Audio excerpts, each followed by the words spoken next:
저와 여러분이 한 절씩 번갈아 가면서 읽도록 하겠습니다. 제가 먼저 20절을 읽습니다. 노아가 농사를 시작하여 포도나무를 심었더니 마시고 취하여 그 장막 안에서 벌거벗은지라. 가나안의 아버지 함이 그의 아버지의 하체를 보고 밖으로 나가서 그의 두 형제에게 알림해 햄과 야벳이 옷을 가져다가 자기들의 어깨에 메고 뒷걸음쳐 들어가서 그들의 아버지의 하체를 덮었으며 그들이 얼굴을 돌이키고 그들의 아버지의 하체를 보지 아니하였더라. 노아가 술이 깨어 그의 작은 아들이 자기에게 행한 일을 알고 이에 이르되 가나안은 저주를 받아 그의 형제의 종들의 종이 되기를 원하노라 하고 또 이르되 셈의 하나님 여호와를 찬송하리로다. 가나안은 셈의 종이 되고 야벳을 창대하게 하사 셈의 장막에 거하게 하시고 가나안은 그의 종이 되게 하시기를 원하노라 하였더라.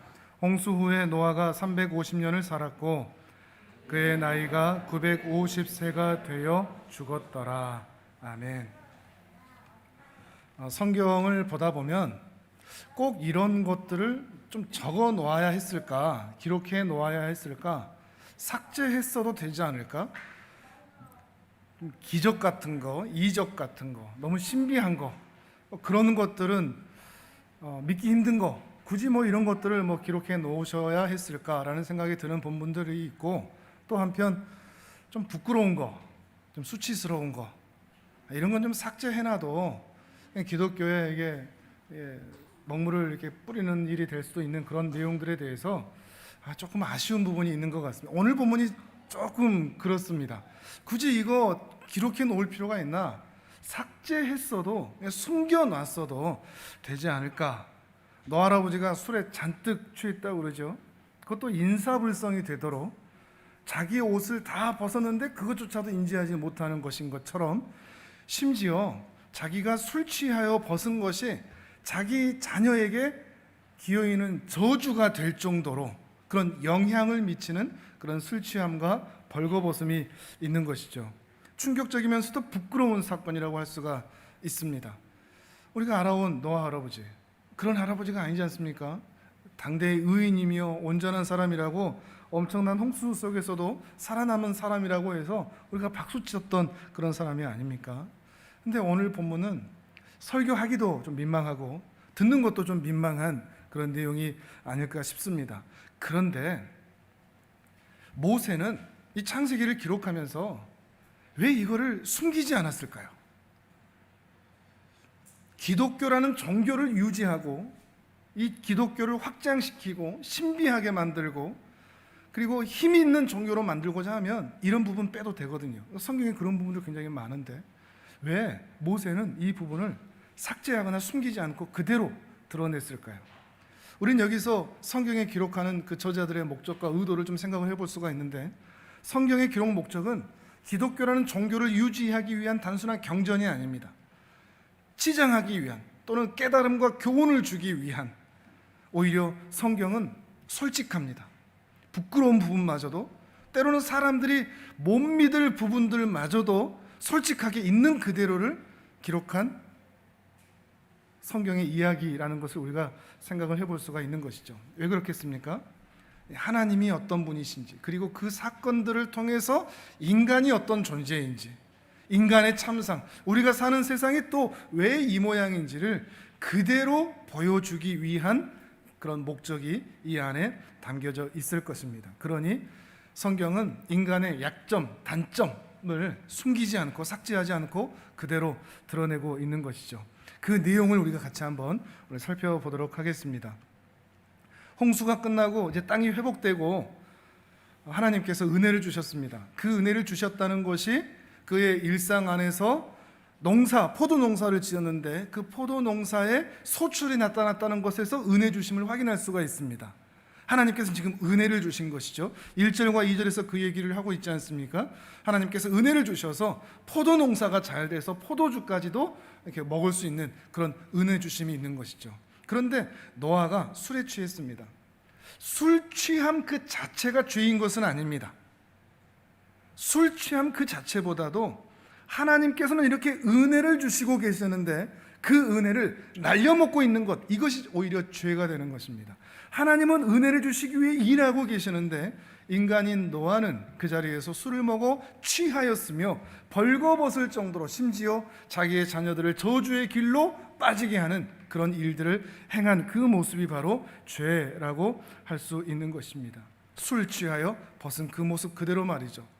다시 여기에서도 술 취하여 벗었다라고 하는 것도 단순히 육체적으로 그 행위만을 말하지 않습니다. 성경의 많은 내용들은 그 행위가 전부가 아니라 그 안에 담겨져 있는 인간의 내면, 그것들에 더 주목할 필요가 있습니다. 술 취하여 벗었다라고 하는 것도 그렇죠. 이 벗었다, 어디서 본 장면 아닙니까? 발가벗었다. 발가벗은 것을 확인한 아담과 하와와 비슷한 그런 사건이라고도 할 수가 있는 것입니다. 그래서 매우 의도적으로 아담과 하와가 타락한 이후, 그리고 노아가 타락한 이후의 그 모습이 굉장히 비슷한 모습들이 많이 있습니다. 특별히 그 중에 하나가 이 벌거벗음이죠. 벌거벗음이 어떤 의미라고 했죠? 그때 아담과 하와에 대한 이야기를 할 때도 말씀을 드렸는데 단순히 육체적으로 벗어 있다, 아무것도 안 입었다 이런 이야기 정도가 아니라 그 영광스러운 하나님의 형상이 깨어지고 죄인된 모습으로 나타난 그 상태를 벌거벗음이라고 했죠. 그때 신명기 말씀을 찾아봤었는데요, 한 번 더 우리 같이 한번 읽어보실까요? 화면을 보시면서 신명기 28장 48절을 같이 읽어보도록 하겠습니다. 시작. 내가 줄이고 목마르고 헐벗고 모든 것이 부족한 중에서 여호와께서 보내사 너를 치게 하실 적군을 섬기게 될 것이니 그가 철멍에를 내 목에 메워 마침내 너를 멸할 것이라. 아멘. 하나님을 신뢰하지 않고 따르지도 않고 의지하지도 않으면, 순종하지 않으면 너는 목마르고 줄이고 헐벗는 상태가 될 것이다, 이런 의미인 것이죠. 여기서 줄이고 목마르고 헐벗는다, 그러니까 벌거벗는다, 이런 의미는 단순히 못 먹는다라는 정도가 아니라 하나님의 은혜가 중단된다는 것을 의미하는 것입니다. 하나님의 은혜가 중단되어 피폐한 상태, 궁핍한 상태, 물리적으로 뿐만 아니라 정서적으로, 감정적으로, 영적으로도 모든 것이 다 사라진 그러한 상태, 하나님의 은혜에서 완전히 끊어진 상태로서의 헐벗음, 벌거벗음, 아담과 하와가 죄를 지은 이후에 벌거벗은 상태가 되었고, 바로 이 노아 할아버지도 그의 죄로 인하여 벌거벗은 상태가 되었다 하는 것이죠. 그런데 이 노아의 사건에서는 아담의 사건보다 한 단계 더 진행되는 면이 있는데, 그것은 무엇인가 하면 개인의 벌거벗은 문제로 끝나지 않고 이제는 그렇게 벌거벗은 사람을 어떻게 바라보느냐에 따라서 그의 인생이 달라지고 있다는 것을 그의 자녀들의 행동을 통해서도 확인을 해보게 됩니다. 그 반응이 어떻게 나타나느냐? 벌거벗은 그 사람, 하나님의 은혜에서 끊어져 있는 그 사람을 바라볼 때 어떤 마음으로 바라보느냐에 따라서 하나님의 편에 계속 서 있을 수 있고 아니면 저주 가운데 떨어져 있을 수 있다는 것을 보여주고 있는 것이죠. 오늘 본문을 한번 확인해 볼까요? 22절, 23절 성경을 보면서 우리 같이 읽도록 하겠습니다. 22절, 23절 시작. 가나안의 아버지 함이 그의 아버지의 하체를 보고 밖으로 나가서 그의 두 형제에게 알림해 셈과 야벳이 옷을 가져다가 자기들의 어깨에 메고 뒷걸음쳐 들어가서 그들의 아버지의 하체를 덮었으며 그들이 얼굴을 돌이키고 그들의 아버지의 하체를 보지 아니하였더라. 아멘. 먼저 등장하는 둘째 아들 함의 반응이 어떻죠? 술에 취해 널브러진 인생에 대한 가련한 마음이 전혀 느껴지지 않습니다. 저 아버지는 왜 이런 상태가 되었을까라고 하는 긍휼히 여기는 마음이 전혀 없다는 것입니다. 그러니까 아담의 이야기와 연결을 해서 본다고 하면 하나님 없는 처참한 인생에 대한 아무런 감각이 없는 것입니다.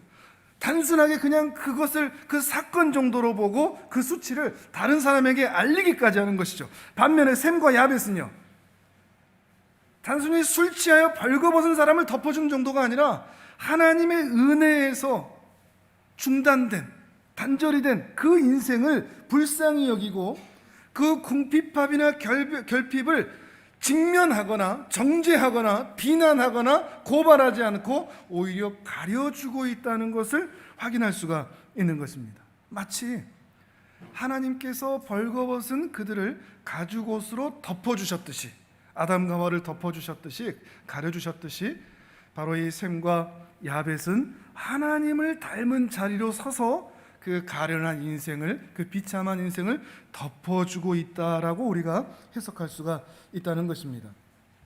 우리가 여기에서 보는 이 함의 행동, 사소하게 보일 수 있습니다. 사소하게 보이는 일상에서 일어난 일이라고 할 수 있습니다. 맞습니다. 우리의 그런 비련하고 가련하고 하나님의 은혜에서 끊어진 사람들을 우리가 일상에서 어떻게 보느냐라고 하는 것과 연결이 된다는 말입니다. 사소한 그 행동, 일상에서 함이 별 의미 없이, 어쩌면 별 생각도 없이 그냥 의미 없이 했던 바로 그 행동을 통해서 그의 내면이 어떠함이 드러난다는 것이죠. 이해하시겠습니까? 함은 아무 생각 없이 있었을 수 있습니다. 별일 아니라고 생각했을 수도 있습니다. 그러나 그렇게 그의 일상에서 취한 그 행동과 그의 마음이 어떠한지를 통해서 그가 지금 어떤 상태에 있는지, 죄악의 체질화된 부패한 성품이 그 안에 도사리고 있음을 확인할 수가 있다는 것이죠. 이 일의 결과가 충격적인 것에 그 원인을 우리가 함께 찾아볼 수가 있는 것입니다. 9장 25절을 또 읽어볼까요? 25절 시작. 이에 이르되 가나안은 저주를 받아 그의 형제들의 종들의 종이 되기를 원하노라 하고. 아멘.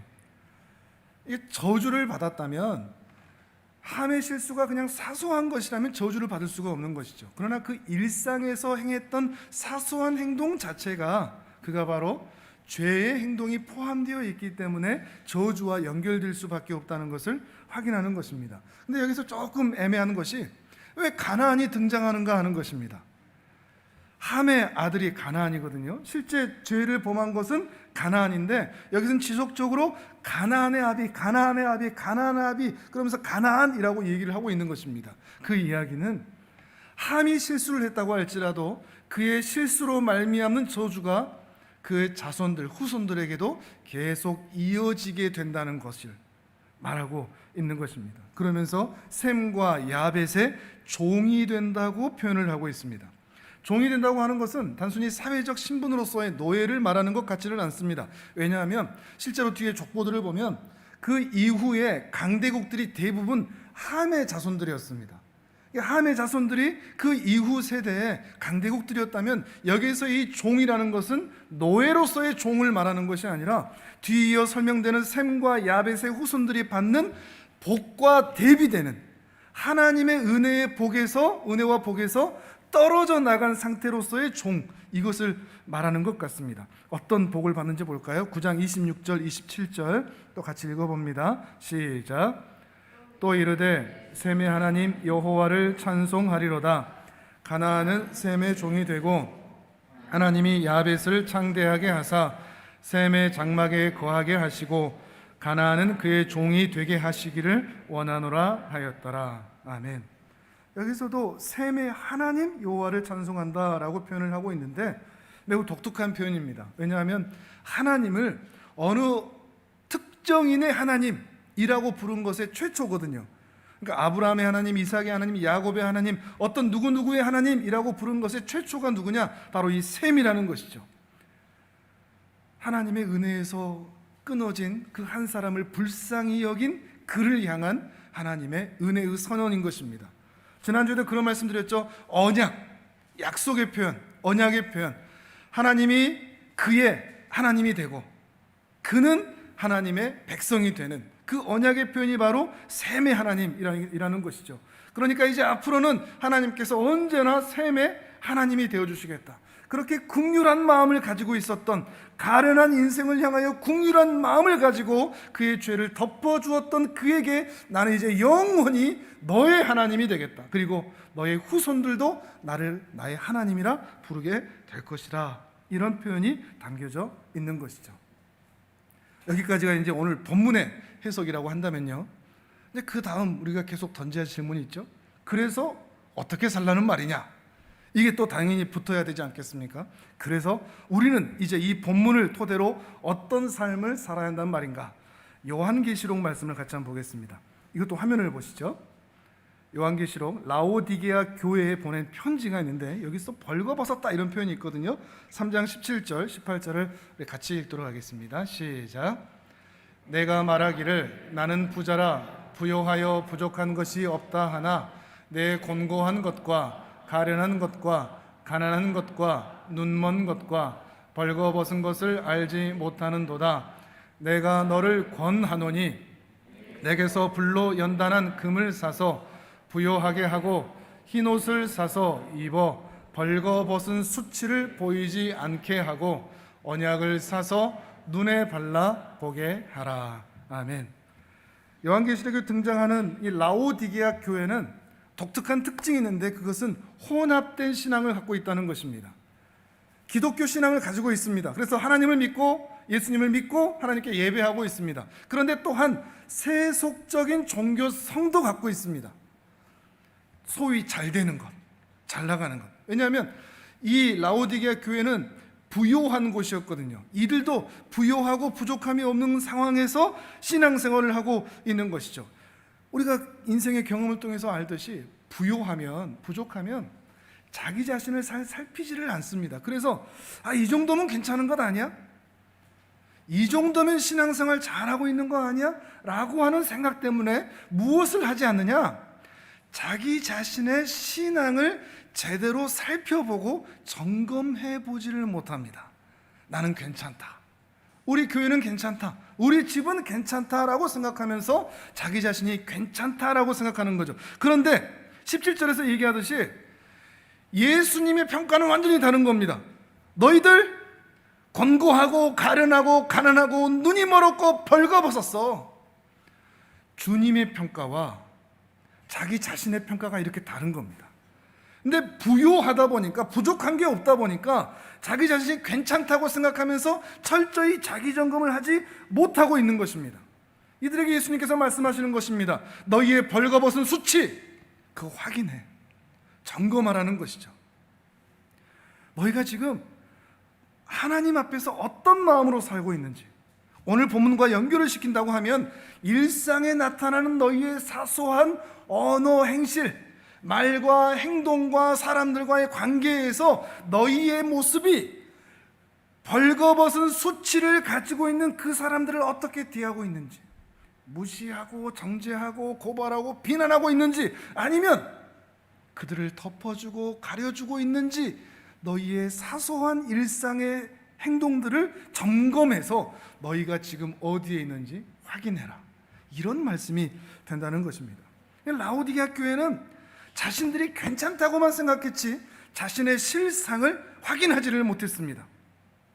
전혀 인지하지 못했습니다. 함도 그렇습니다. 함도 이거 별일 아니라고, 아니 아버지가 그렇게 있는 거 그냥 보고 형하고 동생한테 말한 게 그게 뭐 죄야? 라고 말할 수가 있는 것이죠. 그러나 그 사소한 행동 안에 있는 인간의 죄악을 하나님께서는 고발하고 계시는 것입니다. 바로 그 모습인 것이죠. 마찬가지로 셈과 야벳은 반대죠.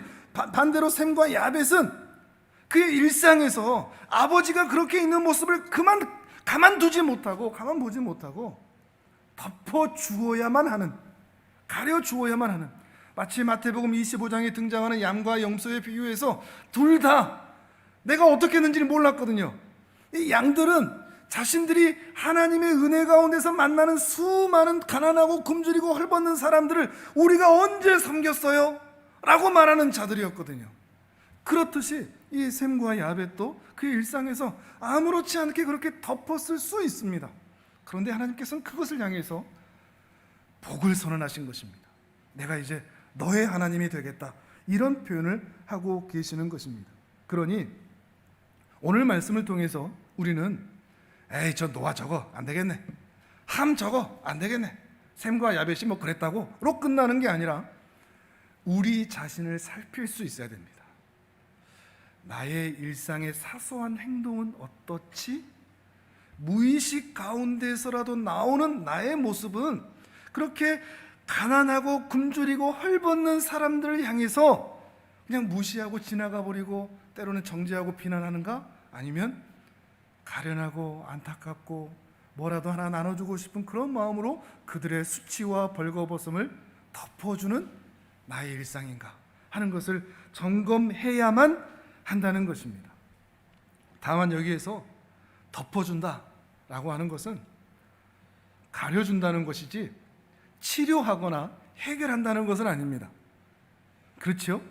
이게 어떤 면에서는 은혜입니다. 아버지가 그렇게 술 취해 있는 거를 흔들어 깨워서 알코올 이렇게 못 마시게 하고 치료받고 알코올 중독 이런 거 치료해야 됩니다. 이렇게 안 해도 되는 겁니다. 그냥 덮어만 줘도 되는 겁니다. 가려주는 겁니다. 근데 또 한편 우리에게 그런 부담은 없지만 치료해야 된다, 고쳐줘야 된다라고 하는, 우리가 다 먹여줘야 된다라는 그 부담을 가지지 않아도 되지만, 왜냐하면 하나님께서 그 모든 것들을 행하시기 때문에. 근데 우리의 문제는 뭔가 하면 그런 부담감도 아예 없는 한편, 또 한편 누군가 그렇게 실수하고 연약하면 아예 달려들어서 정죄를 한다는 것이 있습니다. 그렇게 신앙생활에서 어떻게 하려고 그래? 인생 그렇게 살아서 어떻게 하려고 그래? 가련한 자에 대한 긍휼의 마음을 갖는 것이 아니라 내가 고쳐보려고, 내가 수정하려고, 내가 치료하려고 달려드는 것이 오히려 문제라 하는 것을 우리 자신의 모습에서 확인하셔야 됩니다. 나는 내 가정에서 우리 자녀들에게, 또 배우자에게, 또 교회에서 그들을 어떤 자세로 대하고 있는가? 정말 긍휼의 마음을 가지고 있는가? 아니면 내가 저 인간 고쳐버리라 라고 하면서 말로 그들을 정죄하고 비난하는 일들은 있지 않은가 하는 것입니다. 자, 이번에는 성경을 한번 찾아보시죠. 갈라디아서 6장 1절입니다.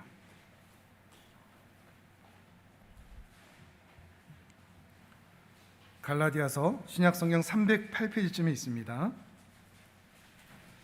갈라디아서 펴신 다음에 계속 그대로 두시면 됩니다. 거기서 이제 좀 왔다 갔다 할 거니까요. 갈라디아서 6장 1절입니다. 누군가 약점을 발견했을 때, 허물을 발견했을 때, 수치를 발견했을 때 우리는 어떻게 해야 되느냐? 6장 1절 함께 읽습니다. 시작. 형제들아, 사람이 만일 무슨 범죄한 일이 드러나거든 신령한 너희는 온유한 심령으로 그러한 자를 바로 잡고 너 자신을 살펴보아 너도 시험을 받을까 두려워하라. 아멘. 여기서 그러한 자를 바로잡고, 요거 바로잡고만 보시면 안 됩니다. 그 앞에 뭐가 있습니까? 온유한 심령으로입니다. 온유한 심령으로 그러한 자를 바로잡되 더 먼저 해야 할 게 있습니다. 너 자신을 살펴봐라. 너도 시험을 받을까 두려워하라. 자기 자신부터 먼저 살피라는 것입니다. 누군가, 그러니까 죄를 지었다, 누군가 연약한 모습이 보인다, 누군가 부족한 모습이 보인다, 그러면 저 사람은 왜 저럴까 하지 말고 저 사람의 그 죄와 연약함을 보면서 나도 혹시 저런 모습이 있나? 이걸 먼저 살피라는 겁니다.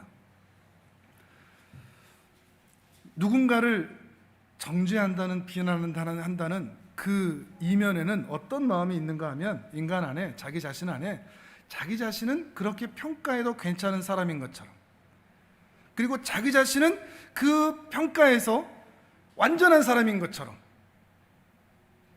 이런 걸 생각하고 있기 때문에 그 사람을 마음대로 평가하는 것이거든요. 그러니까 누군가 평가하기 전에 자기 자신도 연약함에서 넘어질 수 있는 존재라는 것을 먼저 기억하고 자기 자신을 먼저 살피라는 겁니다. 나에게는 혹시 그런 모습이 있지 않은가? 참 중요한 부분이 있는데요, 우리 중에 그 누구도 신앙의 완성의 경지에 이른 사람이 없습니다. 아무도 없습니다. 우리는 다만 어디에 있느냐? 그 신앙의 완성, 또 훌륭한 경지에 오르기 위한 과정에 있습니다. 우리는 완성에 있지 않습니다. 완성에 있다면 정죄할 자격이 되는 거죠. 그러나 우리 모두가 그 완성의 자리에 있지 않고 과정의 자리에 있기 때문에 누구도 정죄할 수 있는 자격이 없고, 다만 그런 과정에 있다는 것을 확인하면서 나도 그런 실수를 할 수 있고 그 사람도 그런 실패를 할 수 있다는 것을 인정하는 것이 중요합니다. 우리는 과정 중에 있습니다. 더 나아지는 과정, 그래서 그 사람이 지금 자라고 있는 것입니다. 자라나고 있는 것입니다. 자라고 있는 기회가 그에게 지금 주어지고 있는 것이죠. 그런데 그 사람이 마치 완벽해야 되는 것이냐, 또 나는 그 사람을 정죄할 수 있는 것처럼 완벽한 경지에 있는 것처럼 함부로 하지 말라는 것입니다. 왜냐하면 나도 그도 모두 과정 중에 있기 때문에 실수하고 실패할 수 있기 때문입니다. 이걸 인정하면, 우리가 그런 과정 중에 있다, 완전하지 않다라는 것을 인정할 수만 있으면 서로를 좀 봐줄 수 있게 됩니다. 인정해 줄 수 있게 됩니다. 서로의 꼴을 좀 봐줄 수 있게 됩니다. 함처럼 고발하거나 드러내거나 수치를 드러내는 존재가 아니라 샘과 야베처럼 기다려주고 덮어주고 가려줄 수 있는, 그 꼴을 봐줄 수 있는 그 자리로 갈 수 있다는 것이죠. 그리고 바로 그때 필요한 것이 갈라디아서 말하는 온유한 심령이라는 것입니다. 온유한 심령, 죄인을 바라보는 하나님의 마음이거든요. 죄인을 긍휼하게 바라보시는 그 하나님의 마음을 우리도 함께 나누어 갖고, 그렇게 실수하고 실패하고 약점과 단점이 드러난 그 사람을 가려주고 덮어주는 일을 하라는 것이죠. 자, 이 팔이 부러졌다. 그럼 어떻게 해야 됩니까? 뽑아버려야 하고 버려야 될까요? 뽑아서 버리면 될까요? 아무도 자기 팔이 다쳤는데, 부러졌는데 이 팔을 버리는 사람 없습니다. 뽑아버리는 사람 없습니다. 다 어디로 가죠? 병원으로 가죠. 그리고 치료를 합니다. 깁스를 하고요. 그리고 기다립니다. 회복될 때까지, 좋아질 때까지. 자기 팔에게 너 왜 안 나? 뽑은 사람 없고, 이 팔에게, 부러진 팔에게 혼내는 사람 없습니다. 마찬가지로 우리도 우리가 만나는 사람들에게 그들이 그런 좋아지는 과정 중에 있다는 것을 알고 정죄하고 비난하고 손가락질하는 것이 아니라 참아주고 기다려주고 인내해주는 것, 그것이 바로 온유한 심령이라고 하는 것이죠. 그런데 우리는, 여러분은 어떠신지 모르겠습니다. 저보다 다들 착하셔서 다들 절대 안 그러실 것처럼 지금 표정을 온화하게 짓고 계시는데, 우리의 본성은 그렇지가 않습니다. 누군가 실수한다, 잘못한다 그러면 말이 먼저 나갑니다.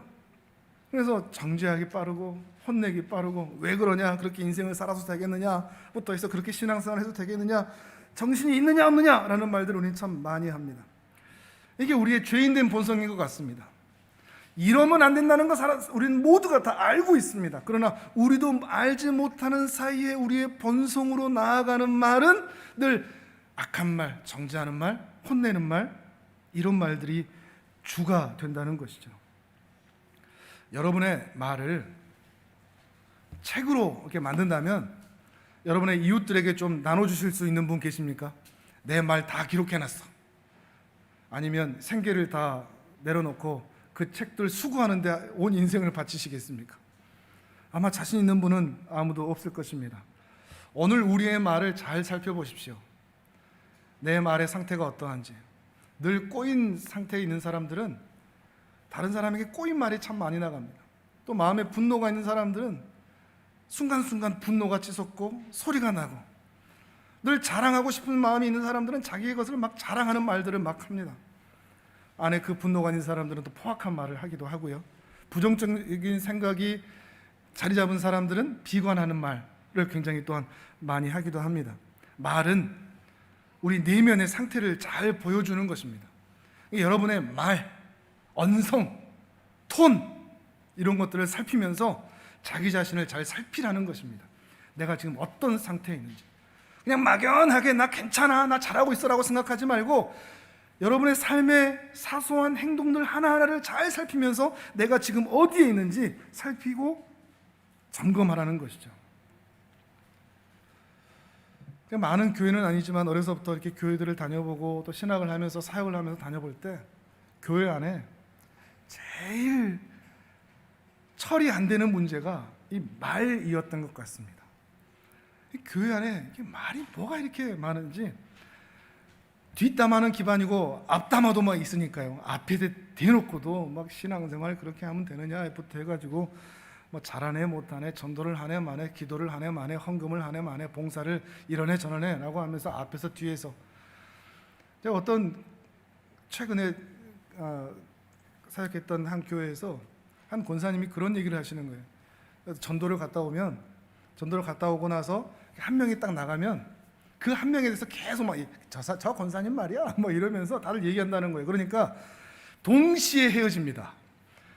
어떤 의미인 줄 아시겠습니까? 한 명씩 가면 그 한 명씩에게 막 이렇게 뒷담화를 막 하니까 그걸 못 견디고 동시에 헤어져야만 헤어질 수 있는 것이죠. 교회 안이 그렇다는 것입니다. 그러면서 옛날에 어떻고 자식들은 어떻고 라는 말들을 계속 해나가는 것이죠. 우리가 참 잘 살펴야 할 이야기입니다. 우리가 앞으로도 우리 교회 안에서 특히 그렇습니다. 함부로 이야기하는 거 아닙니다. 판단하는 거 아닙니다. 정말 긍휼의 마음으로 기도 제목 가지고 이야기하는 것은 옳습니다. 그러나 가십거리처럼 저 사람 말이야 이런 식으로 얘기하는 것 하지 않도록 정말 주의하셔야 됩니다. 그게 그 말의 분위기가 우리 교회의 분위기를 좌우할 수도 있다는 것을 기억하셔야 됩니다. 제가 또 결혼 예비학교나 이렇게 교제하고 있는 청년들을 같이 만날 때 늘 또 하는 말이 있습니다. 서로의 과거를 궁금해하지 마라. 캐묻지 마라. 사랑하니까 다 공개해야 돼. 공개해도 돼 라고 생각하면서 다 오픈하지 마라. 서로에게 그러지 마라. 과거가 늘 발목 잡지 않습니까?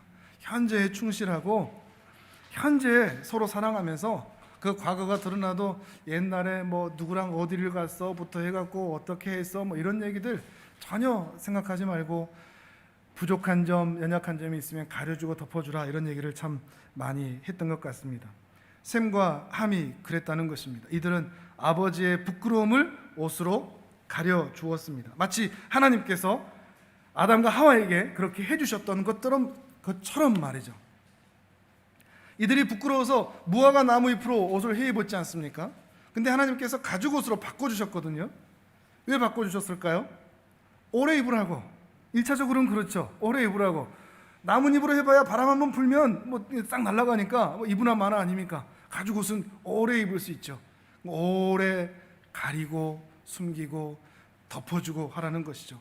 더 하나는 우리가 알듯이 그 가죽 옷을 잡았다는 것은 동물 하나를 희생했다는 것을 의미할 것인데 누군가의 희생을 통해서 누군가의 피 흘림을 통해서 그 죄가 영원히 가려질 것을 미리 바라보게 하시고 그 가죽 옷을 입혀주신 것이죠. 마찬가지로 예수 그리스도의 사랑을 미리 그렇게 보여주심으로써 예수 그리스도만이 우리를 완전히 해결하고 치유하며 덮어주고 가려줄 수 있는 분이라는 것을 우리는 생각해야 합니다. 그러니까 그 연약한 자들을 볼 때 예수님께서 저의 영혼을 가리워 주시기를, 만나 주시기를, 덮어 주시기를 사모해야 하는 것입니다. 조금 앞으로 넘기셔서 갈라디아서 3장 26절 27절 읽어볼까요? 갈라디아서 3장 26절 27절 같이 읽습니다. 시작. 너희가 다 믿음으로 말미암아 그리스도 예수 안에서 하나님의 아들이 되었으니 누구든지 그리스도와 합하기 위하여 세례를 받은 자는 그리스도로 옷 입었느니라. 아멘. 아멘. 세례 받으신 분들 그리고 앞으로 세례 받으실 분들은 그리스도로 옷 입는 것이 됩니다.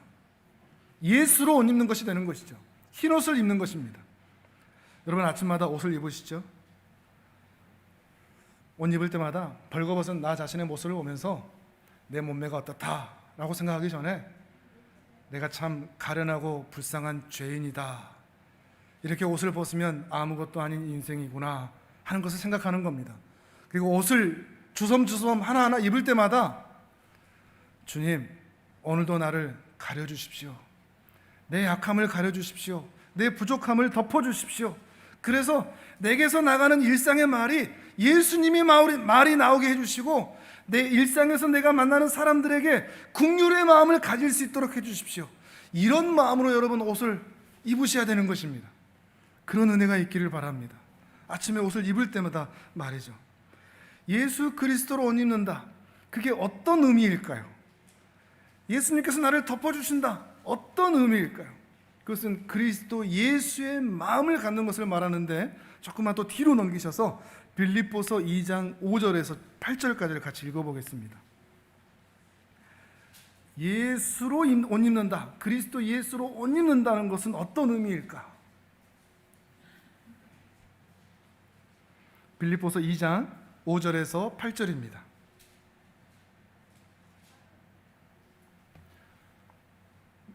신약 318페이지 빌립보서 2장 5절에서 8절까지 같이 읽겠습니다. 시작. 너희 안에 이 마음을 품으라. 곧 그리스도 예수의 마음이니 그는 근본 하나님의 본체시나 하나님과 동등됨을 취할 것으로 여기지 아니하시고 오히려 자기를 비워 종의 형체를 가지사 사람들과 같이 되셨고 사람의 모양으로 나타나사 자기를 낮추시고 죽기까지 복종하셨으니 곧 십자가에 죽으심이라. 아멘. 우리가 날마다 비참한 인생들과 살아가는 이 현실에서 그리스도로 옷 입고 살아가야 할 것인데, 그렇게 그리스도로 옷 입고 살아간다는 것이 우리 일상에서 어떻게 나타난다는 말인가? 그리스도 예수의 마음을 가지라고 얘기하는데, 그리스도 예수의 마음은 대체 무엇인가? 그리스도로 옷 입는다는 것은 그리스도 예수의 마음을 갖는다는 것인데, 그리스도 예수의 마음이란 대체 무엇인가? 예수님은 하나님이십니다. 그런데 죄인들을 살리시기 위해서 가장 낮은 곳으로, 그리고 죽기까지 자신을 낮추셨습니다. 그러면 그리스도 예수의 마음은 겸손일까요? 겸손한 마음, 낮아진 마음? 아닙니다. 겸손은 열매입니다. 그리스도 예수의 마음을 가지면 나타나는 열매가 겸손입니다. 스스로를 낮추는 것입니다. 그리스도 예수의 마음은 뭘까요? 예수님은 왜 이렇게 낮춰지실 수 있었을까요? 우리 할아버지 할머니들이 그렇죠. 손주들이 할아버지 말 태워줘 그러면 태워주고, 요즘은 이제 수염 갖고 계신 분이 안 계시지만 상투 잡고 수염 잡고 막 이렇게 하지 않습니까? 그렇게 해주는 이유가 뭐죠? 이렇게 낮아지는 이유가 뭐죠? 그런 할아버지가 제 할아버지의 경험이거든요. 할아버지한테 이렇게 해달라고 그러면 다리가 불편하셨는데도 막 말 태워주고 뭐 어릴 때 그러셨거든요. 근데 신기했던 게, 이 할아버지가 동네 여기만 나가면 사람들이 다 고개 인사를 하는 겁니다.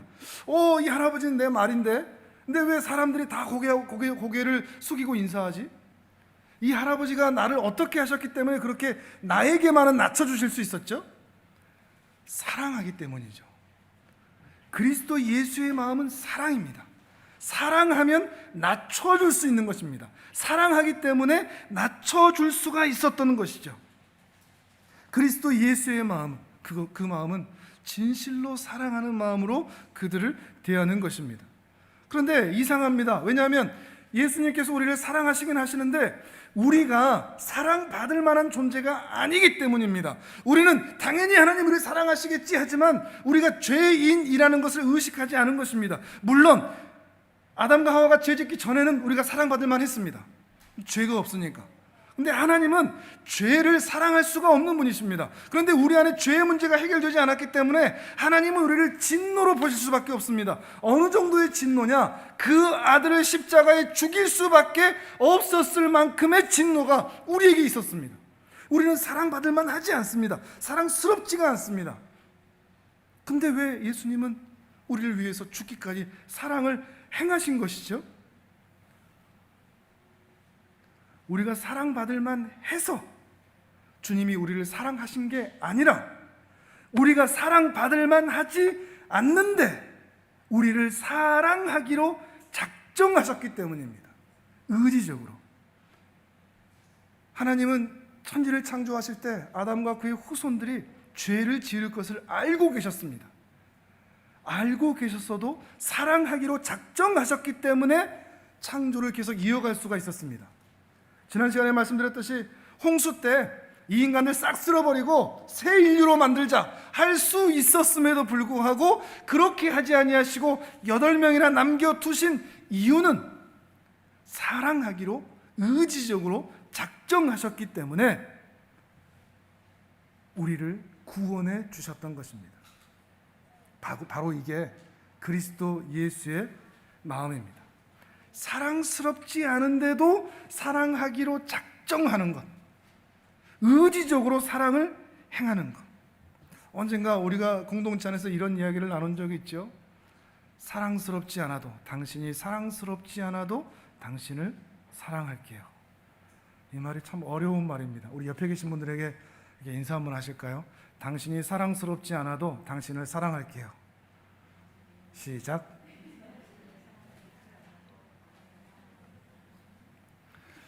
어려운 말이죠. 쉽지 않은 말입니다. 사랑스럽지 않은데 우리가 어떻게 사랑할 수가 있습니까? 저도 어렵습니다. 못합니다. 그런데 이게 안 되니까, 어려우니까 기도도 하고 막 금식도 하고 하나님께 매달려 보기도 하고 그렇게 하는 건 아니겠습니까? 근데 하나님께서는 원수까지도 사랑하라고 하셨거든요. 이렇게 말씀하셨다면 우리에겐 정말 어려운 것이지만 불가능한 것은 아니라고 생각합니다. 왜냐하면 내 힘으로는 안 되지만 우리 하나님 아버지의 은혜를 힘입고 성자 하나님의 공로를 의지하고 성령 하나님의 도우심을 우리가 의지하고 붙들 수만 있다면 아예 불가능한 것은 아닐 것입니다. 이 도우심을 의지하면서 우리가 이 두 가지를 실천해 보았으면 좋겠습니다. 첫 번째로는 상대방의 입장이 되어보는 겁니다. 그의 입장, 내 입장 말고 상대의 입장, 상대방의 상황에 나도 들어가 보는 것입니다. 예수님이 그렇게 우리에게 해주셨던 것처럼 우리도 그 사람의 처지가 되어주는 것입니다. 그 사람의 입장이 되어보면 당장 사랑하기는 어려울 텐데 그 상황을 이해는 해줄 수는 있습니다. 자녀의 입장이 되어주십시오. 우리도 그 시기를 다 동일하게 지나왔지 않습니까? 나도 그때 못했지 않습니까? 사춘기 아이들이 이유 없이 반항하고 화가 나고 그런 것들을 우리도 경험했듯이 아이들도 그렇다는 것을 이해하고 기다려주는 것입니다. 아이들이 얼마나 힘들까? 우리 여성분들의 갱년기도 그렇다고 그러죠. 우리 남자들은 잘 모르죠. 근데 50대 60대가 되면, 갱년기가 되면 사춘기보다 더 심하다라는 말을 들었습니다. 이유 없이 서운하고 화가 나고 눈물이 나고 우울하고, 그러니 그런 상태에 있는 분들을 가족들이, 주위에 있는 분들이 이해를 해주는 것입니다.